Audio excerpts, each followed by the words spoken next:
Hey, what's up? Thank you for joining me for another episode of the Roots Podcast.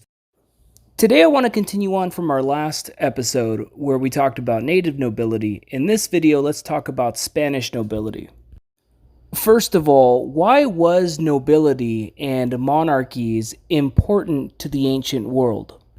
Well, nobility and monarchies have played a significant role throughout human history, particularly in the ancient world.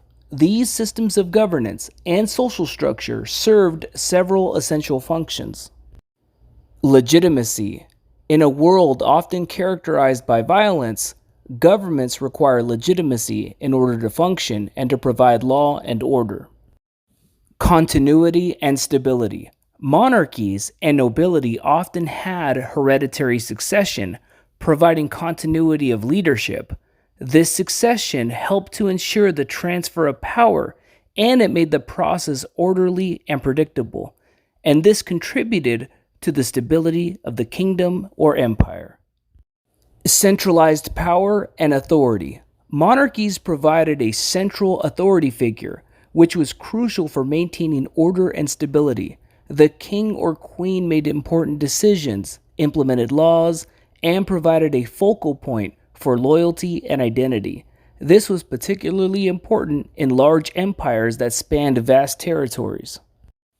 Leadership in times of war. Monarchs and nobles often served as military leaders. They were responsible for defense, strategy, and in many cases, led their people into battle. Their leadership was crucial in times of war and conflict. Diplomacy and alliances. Marriages among nobility and monarchies were often used to create political alliances, maintain peace, or to consolidate power. These relationships were a significant part of the political strategy in the ancient world. And religious significance. In many ancient societies, the monarchy, civil law, and religious law were often intertwined. In 16th century Spain, the hierarchical structure of nobility was both complex and important. Here are the main ranks of the Spanish nobility, from highest to lowest. The king and queen. This was the highest position in the Spanish social hierarchy. The king or queen held absolute power and made all the important decisions concerning the country. The infante or infanta. These were the sons and daughters of the king and queen. They were considered part of the royal family, but didn't necessarily have any political power. The grandee. Grandees were the highest-ranking nobles below the royal family. This title was often attached to those of dukes or marquises, but not exclusively. The grandees had special privileges, such as the right to remain covered, as in, keep their hats on in the presence of the king or queen. The duke and duchess. Dukes and duchesses held vast lands and wealth. Their status was hereditary, and they held significant social and political influence. The marquise. This rank was below the duke and duchess, but still held a significant amount of land and power. The count or countess. A count or countess ruled over a county or a large piece of land. The viscount or viscountess. Viscounts and viscountesses were below counts and countesses in the hierarchy. They often held their titles in relation to a specific geographical region. The baron or baroness. Barons and baronesses were the lowest rank of the hereditary nobility. They held lands and had subjects, but were subordinate to the higher nobility. The Idalgo. This title was used for the lower nobility, who were noble in blood but may not have had the wealth and influence of the higher ranks. Hidalgos were often exempt from taxation, which distinguished them from the commoners.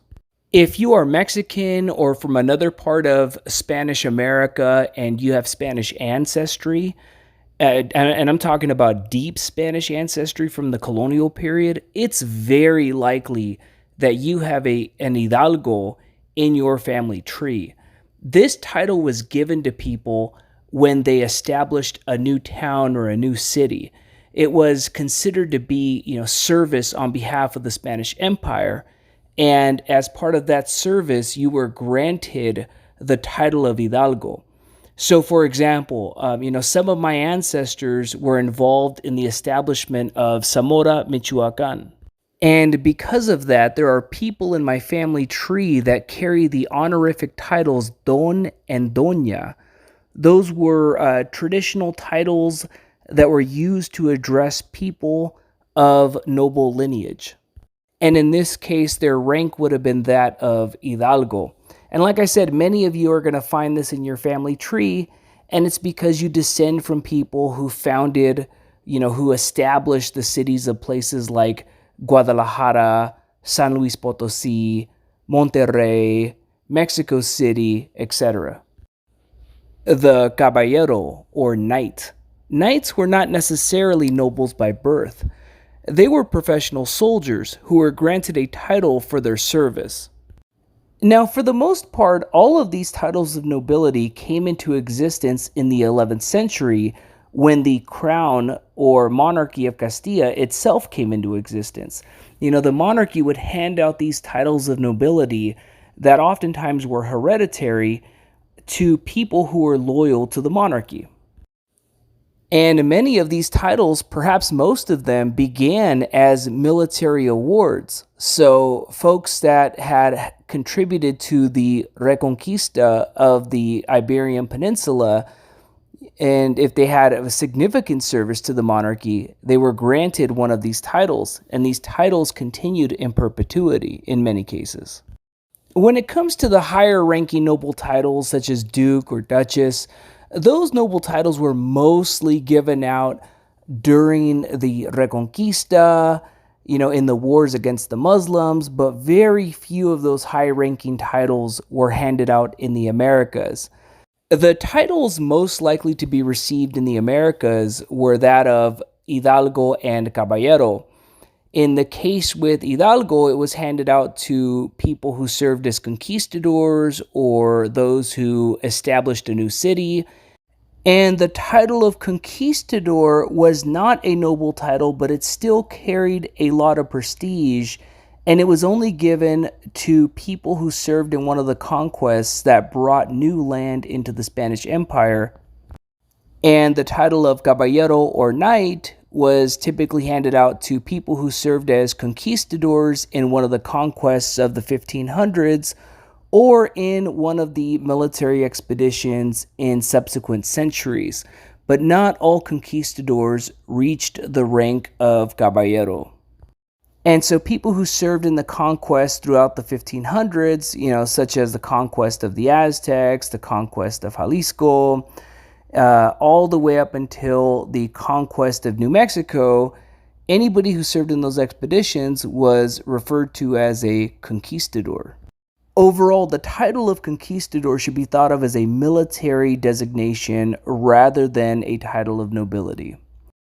So I think that's enough for today. Thank you all for tuning in, and I'll talk to you all again next week.